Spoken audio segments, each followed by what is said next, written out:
Día 4 de esta unidad 3. Cuéntenme cómo les fue con el ejercicio. Era un ejercicio bastante práctico el que teníamos que hacer de la semana pasada, que correspondía más bien a ese día. Yo sé que hay muchas personas que esto lo practican hace tiempo, ¿no? De tener un momento con Dios. No necesariamente tiene que ser todos los días y no necesariamente tiene que ser media hora, como decía el texto, o 20 minutos, pero sí está bueno cuando nosotros tenemos la conciencia de que el Señor está con nosotros en primer lugar, de que Él se interesa por lo que nos pasa y que nosotros podemos apartar un tiempo especial para eso. Hoy en día por ahí el celular es una distracción que a veces incluso en nuestros momentos con Dios, yo decía, ¿no? En el video, creo que fue que lo dije, que a veces disponemos un momento con Dios y parece que los que nunca te escriben te empiezan a escribir o a mandar mensajes. Y esas cosas son prácticas, o sea, son disciplinas que uno tiene que aprender a controlar y aún así, a pesar de eso, dejarlo. O sea, no va a pasar nada.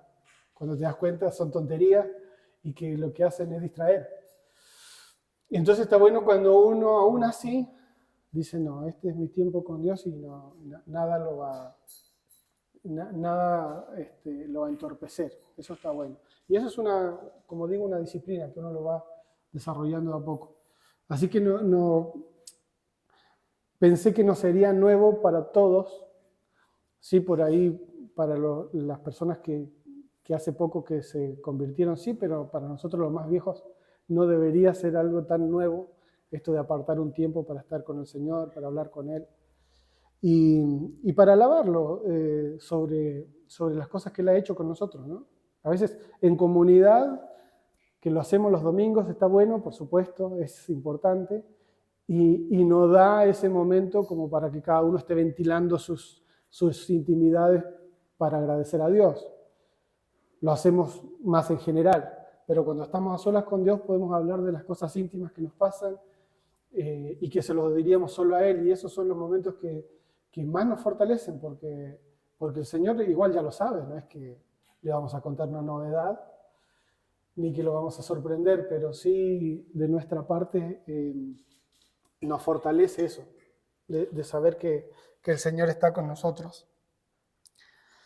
Y este día 4 es un tema que, bueno, lo habíamos mencionado en otras clases, ¿no? De que Dios está buscando una relación de amor. Que en el fondo decíamos que este era como el meollo de todo este libro que estamos estudiando. ¿Cuál es el propósito de mi vida? Si lo podemos resumir así en general, ¿cuál es el propósito de mi vida? Que Dios tenga una relación conmigo y yo tenga una relación con Dios.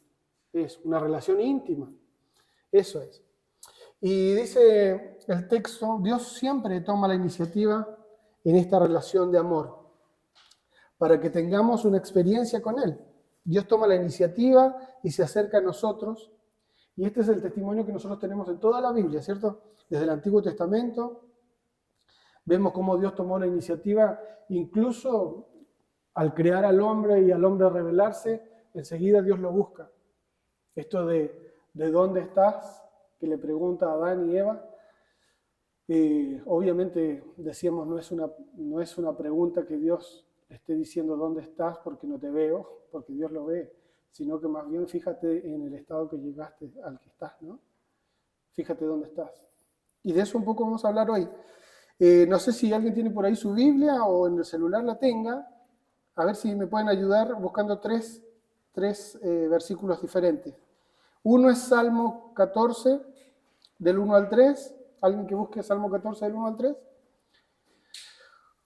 Otro que busque Salmo 53, del 1 al 3 también, 3 versículos. Y alguien más, si puede, Eclesiastés 7, 20. Bueno, sí, Eclesiastés 7:20 y los otros son salmos. Uno es el 14 y el otro es el Salmo 53. El que lo tenga, que lo lea nomás. Salmo 53. Dice el necio en su corazón, no hay Dios, están corrompidos, sus obras son detestables. No hay uno solo que haga lo bueno. Desde el cielo Dios contempla a los mortales para ver si hay algo que sea sensato y busque a Dios. Pero todos se han descarriado, aún se han corrompido. No hay nadie que haga lo bueno. No hay uno solo. Ok. Salmo 14, igual del 1 al 3. ¿Quién lo tiene? Ah, ¿es el que leíste? No, ese es el 53, el que leyó. ¿Y el Salmo 14, del 1 al 3? ¿Es el mismo? Solo los necios dicen en su corazón, no hay Dios. Okay. Ellos son corruptos, sus acciones son malas. No hay ni uno solo que haga lo bueno. El Señor mira desde los cielos a toda la raza humana. Observa para ver si hay alguien realmente sabio, si alguien busca a Dios. Pero no, todos se desviaron, todos se corrompieron. No hay ni uno que haga lo bueno, ni uno solo. Ok, y Eclesiastés 7, 20. Ciertamente no hay en la tierra hombre tan justo, que haga el bien y nunca peque. Ok. Es decir, nadie busca a Dios por iniciativa propia. Y Pablo, en Romanos, capítulo 3, ahí lo tienen en sus hojitas, en el costado, en el verso 10 dice, como está escrito. ¿Qué es eso de cómo está escrito? Pablo precisamente estaba refiriéndose a estos versículos que acabamos de leer. Como ya está escrito en estos versículos y otros más, dice, no hay justo ni aún uno, no hay quien entienda, no hay quien busque a Dios. Todos se desviaron, a una se hicieron inútiles. No hay quien haga lo bueno, no hay ni siquiera uno. Por lo tanto, nosotros entendemos que el hecho de que nosotros busquemos a Dios, aún eso, ese deseo, nace de Dios. Ni siquiera eso podemos presentar nosotros. Vamos a ir respondiendo las preguntas. En la número 1, dice lea Romanos, que fue lo que acabo de leer, Romanos 3:10, y entonces vamos a responder lo siguiente. La pregunta A dice, ¿cuántos hay realmente justos? Ni uno o ninguno, póngale ahí. La pregunta B dice, ¿cuántos entienden las cosas espirituales por sí mismo? Ninguno, no hay nadie que entienda. La pregunta C dice, ¿cuántos buscan a Dios por sí mismos? Nadie, ninguno. Y la pregunta D dice, ¿cuántos hacen el bien por sí mismos? Tampoco, nadie, ¿no? Ahora, Juan capítulo 6, en el versículo 44, 45 y 65 dice, ninguno puede venir a mí, esto lo está diciendo el Señor, si el Padre que me envió no le trajere, y yo le resucitaré en el día postrero. Escrito está en los profetas, y serán todos enseñados por Dios.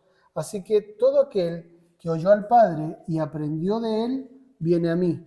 Por eso os he dicho que ninguno puede venir a mí si no le fuere dado del Padre. Entonces respondemos la pregunta número 2 que dice que leamos la porción que acabo de leer. Y las preguntas son, la A dice, ¿quién puede venir a Jesús si el Padre no lo trae? Nadie, ninguno, ¿cierto? Lo acabamos de leer. La pregunta B dice, ¿qué hace el que oye y aprende del Padre?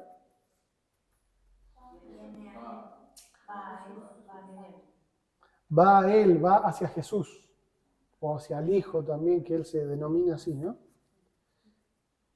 Esa es la pregunta B.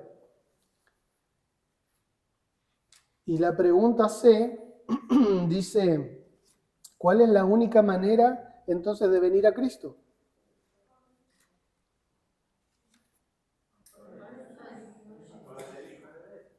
¿Ah? cuando somos enviados, ¿no?, por el Padre, porque al final dice, por eso os he dicho que ninguno puede venir a mí si no le fuere dado del Padre. O sea que si Dios Padre no nos lleva, no nos manda a Jesús, nosotros por nuestra propia cuenta tampoco podríamos llegar. En Jeremías 31:3 dice, Jehová se manifestó a mí hace ya mucho tiempo, diciendo, con amor eterno te he amado, por tanto te prolongué mis misericordias. Y otro versículo muy parecido en Oseas 11:4 dice, con cuerdas humanas los atraje, con cuerdas de amor, y fui para ellos como los que alzan el yugo de sobre su cerviz, y puse delante de ellos la comida. El amor que Dios derrama sobre nosotros es un amor eterno, como dice Jeremías. Debido a este amor, Él nos ha atraído a nosotros hacia sí mismo. Nos trajo con cuerdas de amor, como dice Oseas. Incluso cuando nosotros no éramos amigos suyos, sino todo lo contrario, enemigos. Dios dio a su propio Hijo para que muriera por nosotros. Para anclar firmemente la experiencia con Dios y para conocer su voluntad, debemos estar absolutamente convencidos del amor de Dios hacia nosotros. Y acá esta pregunta 3, que viene ahora, es una pregunta muy personal y muy importante. Creo que si hay una pregunta que el cristiano debería poder responder, es esta. Tal vez la única, pero pudiendo responder esta pregunta, se aclaran un montón de cosas en nuestro caminar en el Evangelio. ¿Cómo sabe o cómo sabemos nosotros que Dios nos ama? ¿Cuáles son las razones que nos convencen de que Dios nos ama o nos amó? ¿Qué podríamos responder a eso? Yo decía que esto es una pregunta muy, muy personal porque Dios representa Jesús, nuestro encuentro con Jesús, representa diferentes cosas para todos nosotros, ¿no? Cada uno en sus necesidades. Para algunos Dios representa sanidad porque justo llegó el momento en su vida en que estaban enfermos y recurrieron a Dios y Dios les dio sanidad. A otros Dios les dio restauración de su vida, tal vez emocional, tal vez económica. A otros les dio compañía cuando se sentían solos. Todo esto es, como digo, es muy, muy personal y muy único. Pero si nosotros no podemos responder esta pregunta de qué es lo que Dios hizo por nosotros que nos hace amarlo,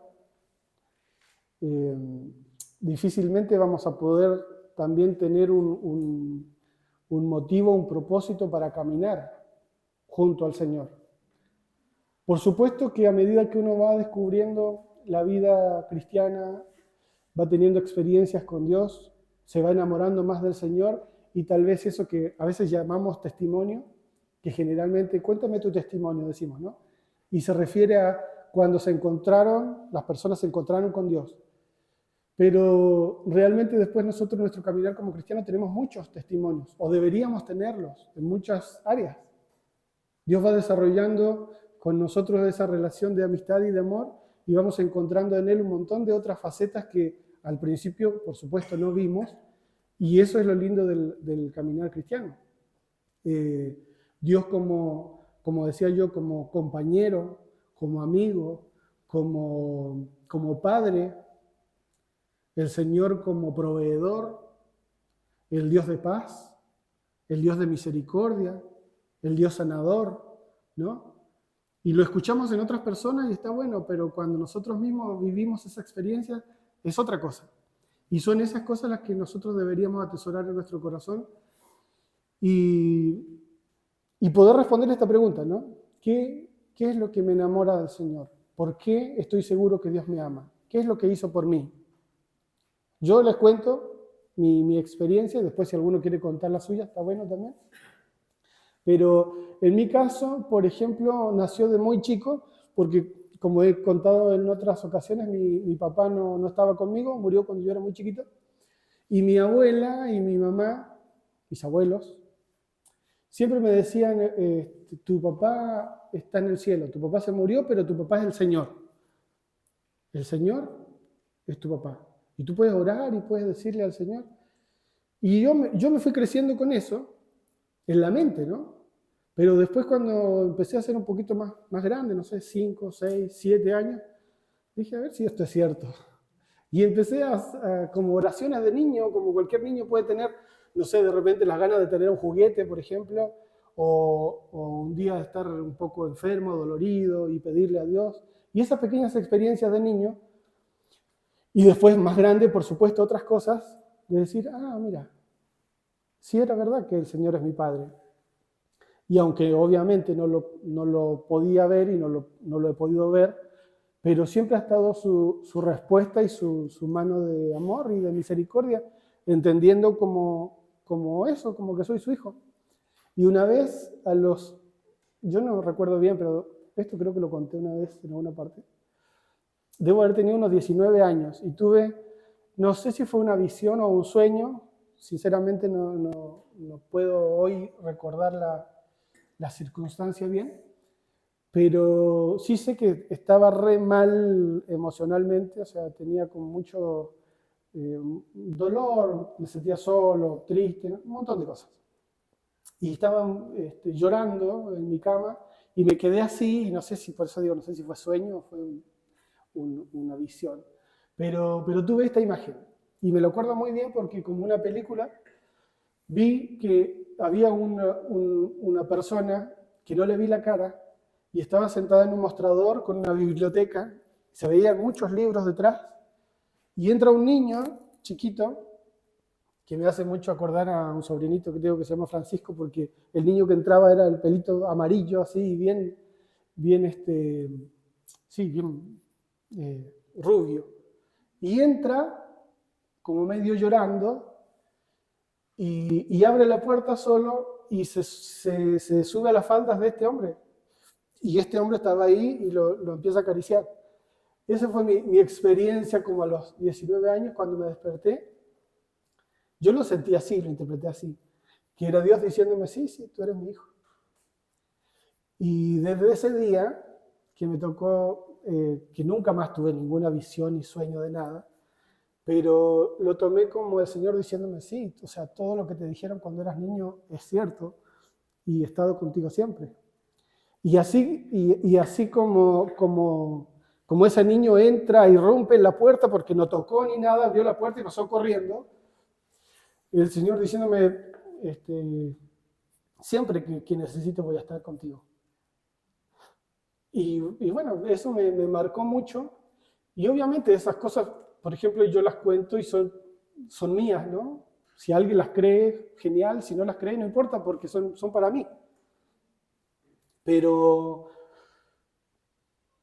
mi experiencia con Dios es esa, es decir, sí, es cierto que Dios me amó desde que yo era chico. O sea, aparentemente quedé solo, sin papá, pero por otro lado sí estaba mi papá, y era él. Y esa imagen que de repente uno puede decir, me faltó, en realidad Dios la suplió con él, con su imagen de padre, de tierno, de amor, y también con muchas otras personas que Dios permitió que estén a mi lado, a mi alrededor, mi abuelo, mis tíos, mi mismo hermano mayor. Así que Dios supliendo esas necesidades y dándome ese motivo para yo decir, ¿cómo no voy a amar al Señor si Él es real en mí, en mi vida, ¿no? No sé si alguien quiere contar alguna experiencia, si se anima. ¿Sí?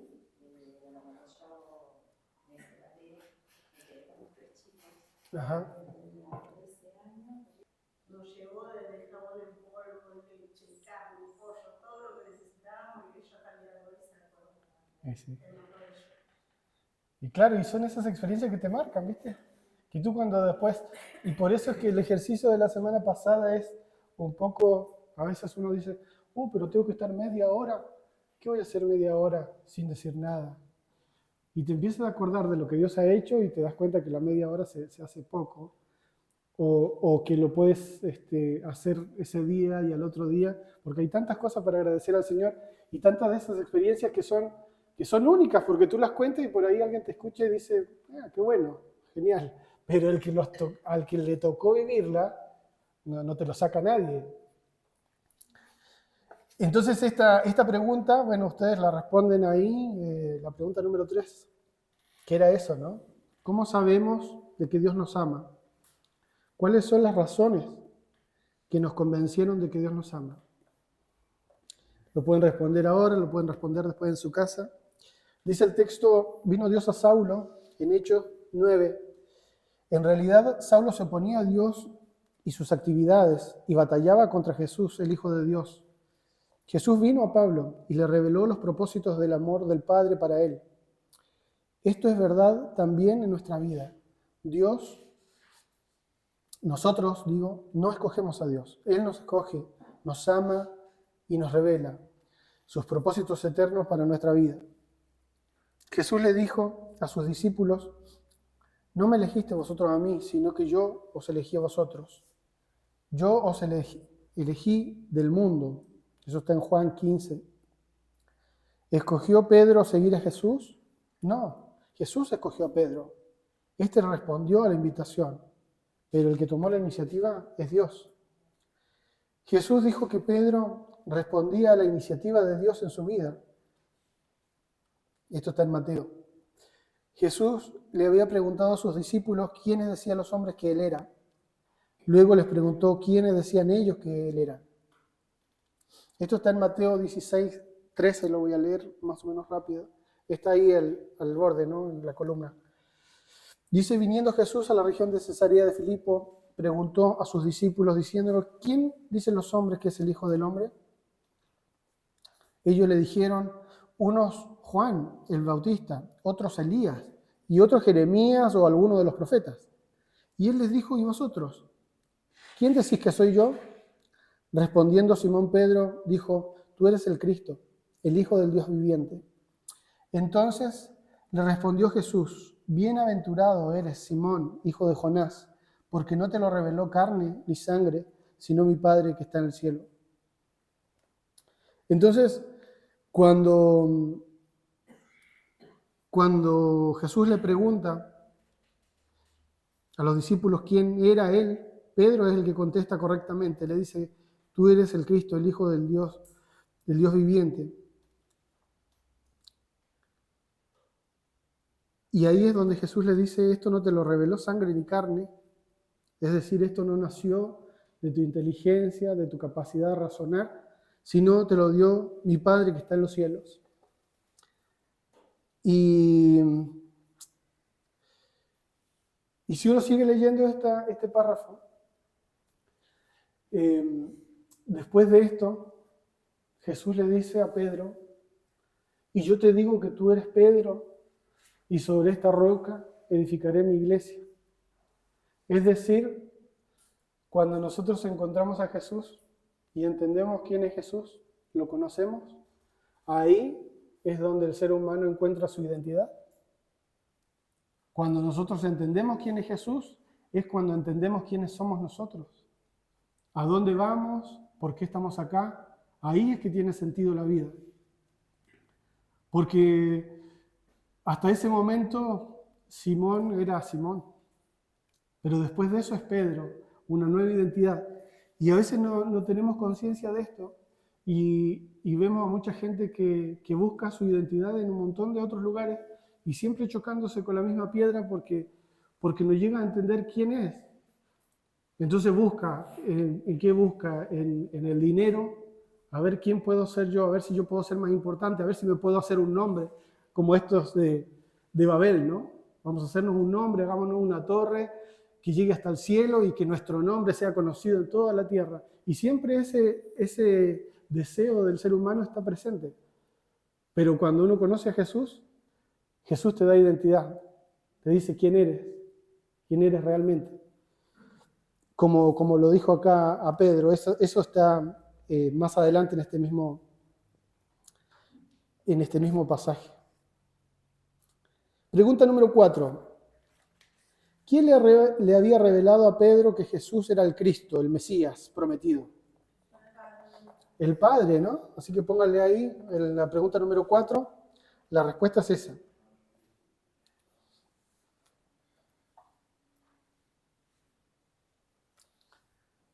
En otras palabras, Jesús le estaba diciendo: Pedro, nunca habrías confesado que yo soy el Cristo si el Padre no estuviera obrando en ti. Él te hizo conocer quién soy yo. Tú estás respondiendo a la actividad de Dios en tu vida. Muy bien. ¿Se da cuenta, dice el autor, que Dios decidió amarlo? Si no fuera así, usted nunca hubiese llegado a ser creyente. Él tenía algo en mente cuando lo llamó. Tomó la iniciativa y empezó a obrar en usted. Él lo atrajo hacia sí mismo, le abrió el entendimiento y así usted empezó a experimentar una relación de amor con Él. Y ahí viene la pregunta número 5. ¿Qué hizo usted cuando Dios nos llamó? Marque una respuesta. La alternativa número 1 es: ¿respondí a su invitación estableciendo una relación de amor? ¿O rechacé su oferta de una relación de amor? Yo supongo que todos, si estamos acá, es porque marcamos la primera opción, ¿no?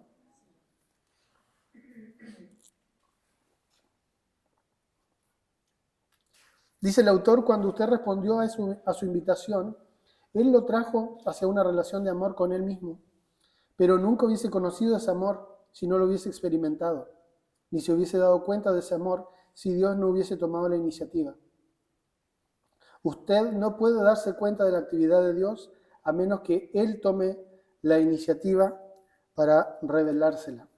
Bueno, esto es lo mismo que estábamos hablando recién, ¿no? Y acá un concepto que mucho se menciona de la multiforme gracia de Cristo. ¿Qué quiere decir eso? Que la gracia de Dios, la misericordia de Dios tiene muchas formas, por eso dice multiforme. ¿Y cuáles son las formas que tiene? La forma de la necesidad de mi corazón. Y la forma de la necesidad de mi corazón es diferente al que puede tener cada uno. O sea, cada persona tiene diferente. Y por eso es que se amolda, toma esa forma de necesidad para acercarse a nosotros. Y eso también está bueno que nosotros lo tengamos presente porque a veces nos comparamos mucho con otras personas. Y en realidad Dios ha visto nuestra necesidad y se ha acercado a nosotros supliendo esa necesidad. Como haría un buen padre, porque un padre bueno no es el que da todo lo que el hijo quiere, porque sabemos que los hijos a veces no quieren todo lo que es bueno, lo que es saludable, pero sí un buen padre da todo lo que el hijo necesita. Y Dios es el mejor padre, ¿no? El que podríamos tener. Vamos a las 6. Enumere, dice, las siguientes afirmaciones, del 1 al 4, según el orden en que ocurren en el desarrollo de una relación de amor. O sea, cuando se desarrolla esta relación de amor con Dios, ¿cuáles son los pasos? Del 1 al 4. La A dice: Dios viene a mi vida y entra en comunión conmigo. La B dice: respondo a la actividad de Dios en mi vida y le invito a que haga en mi vida lo que Él quiera. La C dice: Dios me muestra su amor y se revela a mí. Y la D dice: Dios me escoge porque me ama. ¿Cuál será el paso número 1 de todos? La D, ¿cierto? Dios me escoge, primero es eso, porque Él me ama. Antes de cualquier cosa, tengo que saber que Dios me eligió. Como dice el Salmo, desde mi embrión vieron tus ojos, ¿no? Desde antes de la fundación del mundo, Él había puesto sus ojos en nosotros. Así es que la número 1 vendría a ser la D. Después de que Dios me escoge porque me ama, ¿cuál es el siguiente paso? Dios me muestra su amor y se revela a mí. O sea que la C sería el paso número 2. Después de que yo sé que Dios me escoge porque me ama y me muestra su amor y se revela a mí, ¿yo qué hago? Respondo a la actividad de Dios en mi vida y le invito a que haga en mi vida lo que Él quiera. Entonces la B sería la número 3. ¿Sí?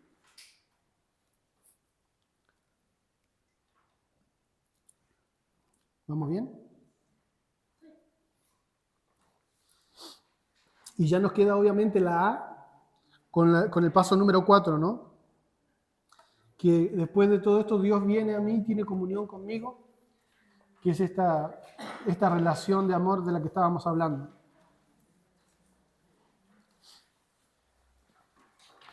Y ya vamos a la página 65.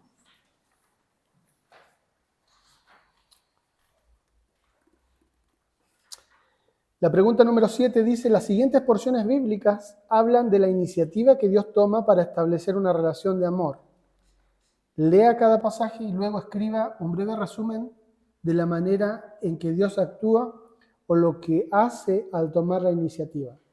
Acá me gustaría que todos pensemos cada versículo de esto que vamos a ir leyendo y que entre todos armemos la respuesta. Tenemos que hacer como un resumen de lo que Dios nos quiere hablar con respecto a esto de que Él tomó la iniciativa. El primer pasaje está en Deuteronomio 36, que dice Dios, y circuncidará Jehová tu Dios tu corazón y el corazón de tu descendencia, para que ames a Jehová tu Dios con todo tu corazón y con toda tu alma, a fin de que vivas. Esto está en un pasaje donde Dios le está hablando al pueblo de Israel y le está diciendo cuáles son las consecuencias de la desobediencia, pero también las condiciones, ¿no?, de su arrepentimiento. ¿Qué podríamos decir acá? ¿Qué es esto de la circuncisión? ¿Qué significaba la circuncisión en ese tiempo en el pueblo de Israel? ¿Alguien sabe? ¿Qué era? O sea, no quiero que me expliquen cómo se hacía. No es el lugar, pero ¿qué significaba? Sí, pero tenía otro significado también, bien específico. Era eso, era una marca, un sello, que Dios le dijo, ustedes, esto lo va a diferenciar de todos los demás pueblos de la tierra. Ustedes van a ser mi pueblo y van a tener esta marca externa, visible, en su cuerpo. Entonces, cuando hablamos de esto de que Dios dice, circuncidará Jehová tu Dios tu corazón, le está diciendo, yo voy a poner una marca en tu corazón, un sello. Ese sello va a estar ahí, todo el mundo va a poder verlo y todo el mundo lo va a notar y te va a hacer diferente a todos los demás. ¿Sí? Y ese sello también marca, uno que marca diferencia, pero también marca propiedad, como los animales cuando los marcan, ¿no? Y dicen, es de propiedad de tal persona, también significa eso. Así que pueden poner ahí, ¿no? Marca, sello, propiedad.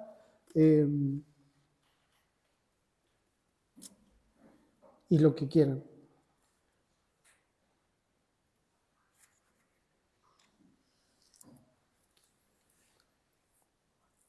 Después, en el siguiente pasaje, que está en Lucas, en el capítulo 10, en el versículo 22, dice, todas las cosas me fueron entregadas por mi Padre, y nadie conoce quién es el Hijo sino el Padre, ni quién es el Padre sino el Hijo, y aquel a quien el Hijo lo quiera revelar.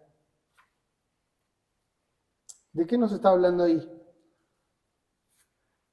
Todas las cosas me fueron entregadas por mi Padre, y nadie conoce al Hijo sino el Padre, y nadie conoce al Padre sino es el Hijo, y a quien el Hijo lo quiera revelar. ¿Cómo? que somos elegidos y que esa elección proviene de Dios. Otra vez, cuando hablamos de qué hicimos nosotros, no hicimos nada. Está mucho respondiendo esta idea de repente cuando se plantea esta pregunta de ¿se pierde la salvación o no se pierde? ¿No? Esa pregunta saca muchos debates, muy debatible a veces. Pero incluso el deseo de buscar a Dios viene de Dios. Y en este caso dice que todo proviene de Dios, aún el conocimiento de Él. Dice que nadie conoce al Padre sino el Hijo, nadie conoce al Hijo sino el Padre, y a quien el Hijo se lo quiera revelar. Entonces ahí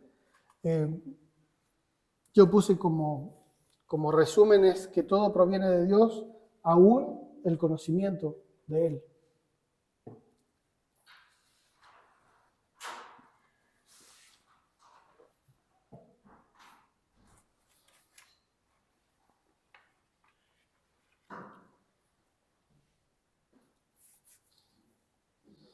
Sí.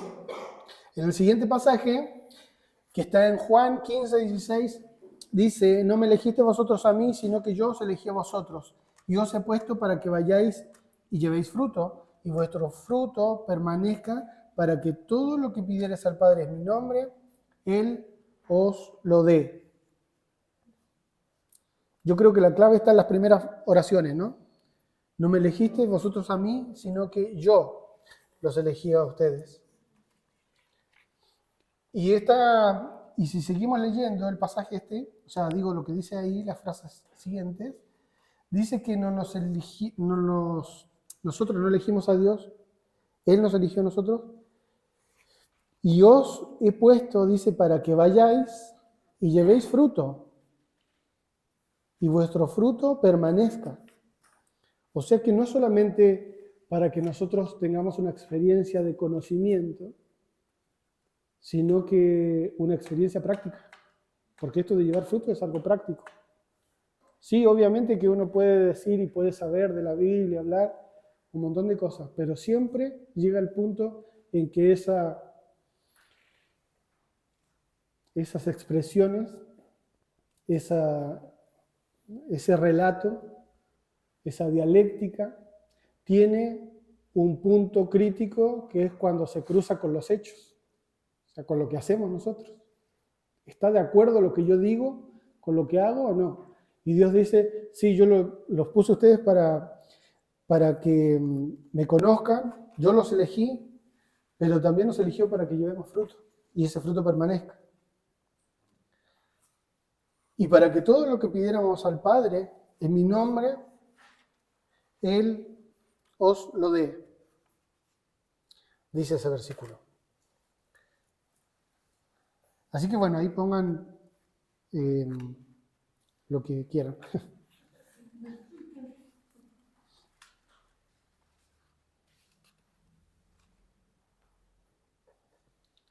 Ahora, ¿cómo es esto de que dice al final de este versículo, para que todo lo que pidas en mi nombre yo os lo dé? Y después hay otro versículo que dice, ustedes piden pero no reciben porque piden mal. ¿En qué quedamos? ¿Pido todo en el nombre y me lo tienes que dar en el nombre de Jesús? ¿O tengo que aprender a pedir?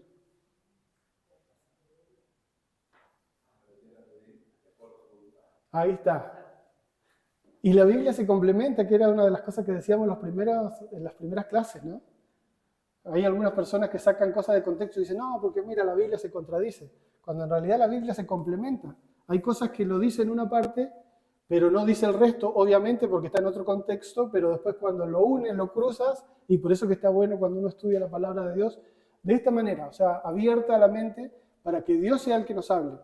Porque a veces cuando uno estudia un pasaje, pero con un pensamiento ya establecido y rígido, y en realidad lo que va a buscar a la Biblia es un argumento para lo que uno piensa, ahí es donde empiezan los problemas graves.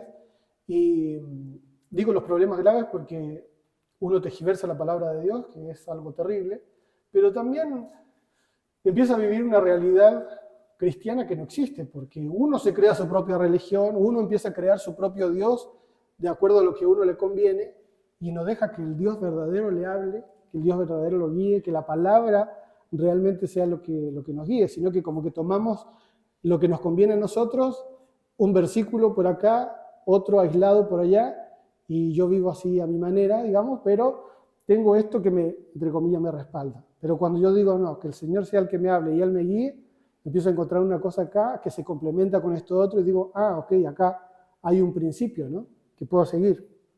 ¿Seguimos? Otro pasaje que está en Filipenses 2:13. Porque Dios es el que en vosotros produce así el querer como el hacer por su buena voluntad.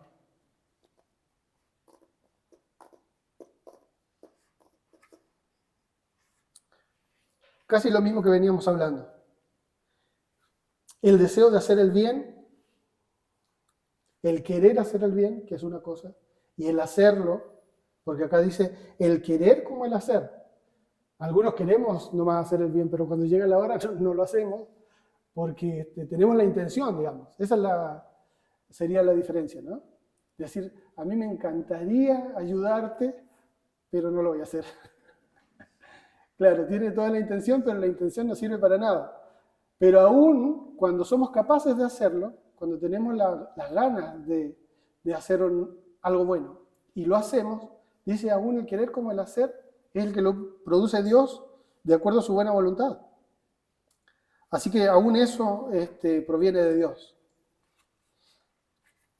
Otro pasaje, en 1 de Juan 3:16, que dice, en esto hemos conocido el amor, en que Él puso su vida por nosotros, también nosotros debemos poner nuestra vida por los hermanos. Estamos hablando del amor de Dios, que en primer lugar tenemos ese ejemplo, ¿no?, de que Él puso su vida por nosotros. O sea, siempre tomando la iniciativa, aún en esto del sacrificio. Este pasaje de lo que habla es eso, de la entrega. ¿Hasta dónde puedo llegar? O hasta dónde tengo que llegar y hasta las últimas consecuencias. Pero ninguno de nosotros casi hacemos eso. Somos capaces de eso.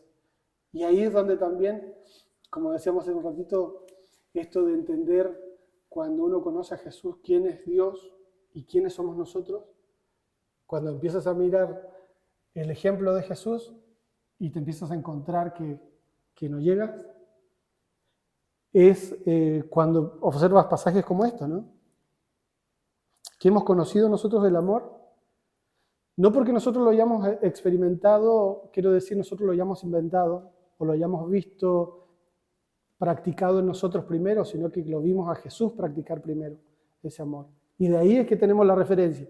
Y de ahí en adelante todo lo demás que podamos hacer siempre queda abajo, porque Él llegó a dar su vida por nosotros y nosotros no somos capaces de hacer eso. Último pasaje. Apocalipsis 3:20. He aquí, yo estoy a la puerta y llamo. Si alguno oye mi voz y abre la puerta, entraré a él y cenaré con él y él conmigo. ¿De qué nos habla esto? A ver, ¿qué les parece a ustedes este versículo? Mateo, ¿qué dices? ¿No? ¿Cómo? Sí, intimidad, una relación con Dios. ¿Quién más?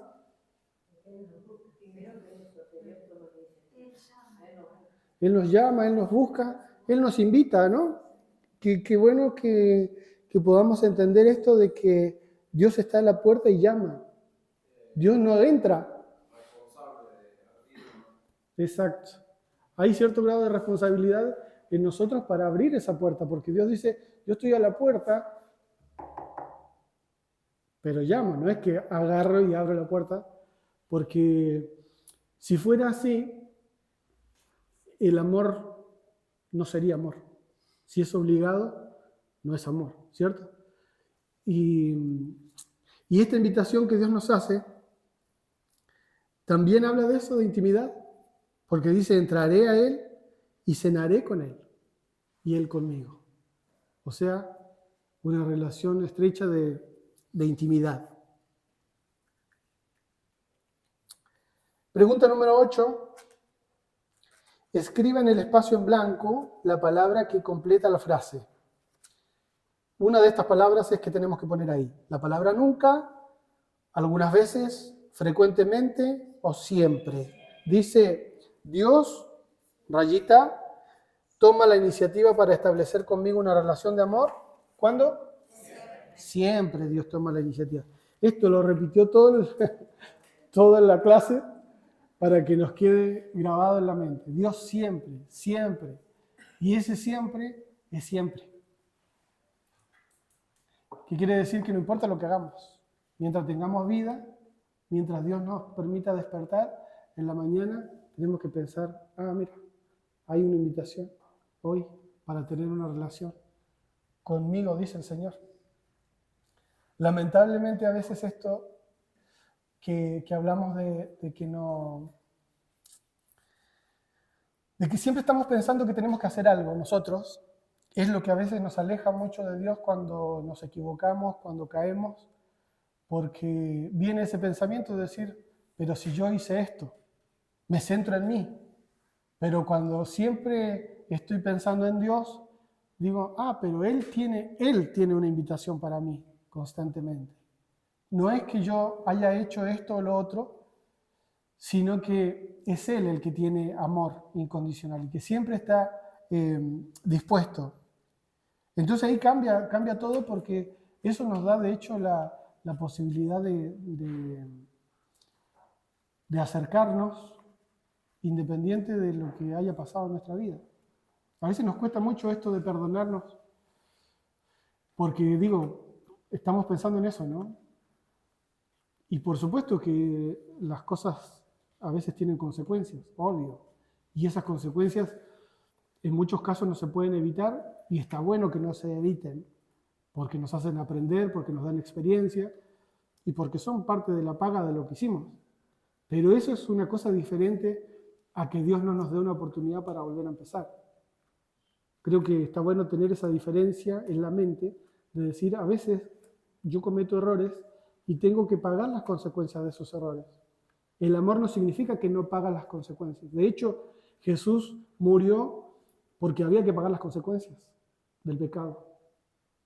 Solamente que Él no era el culpable, éramos nosotros. Pero como la ley decía que la paga del pecado es muerte, bueno, alguien tiene que morir acá. ¿Quién va a morir? ¿Todos? Jesús dijo, no se preocupen. Ninguno de ustedes, yo muero. Yo no tengo la culpa, pero muero para que ninguno de ustedes más muera. Si es que lo aceptan, si es que me abren la puerta. Yo estoy acá, tocando. Si me abren la puerta, genial. Comemos juntos. Si no, se quedan con hambre más. Resumen. En esta relación de amor, Dios siempre toma la iniciativa. Ahí lo repito otra vez para que no nos quede duda. Yo no escojo a Dios, Él me escoge, me ama y me revela sus propósitos eternos para mi vida. Y lo otro es que no puedo darme cuenta de la actividad de Dios si Él no toma la iniciativa para dármela a conocer. Así que bueno, ese es el final de esta lección. Ya nos queda la próxima semana nomás para terminar esta unidad 3. Así es que, así estamos. Voy a anotar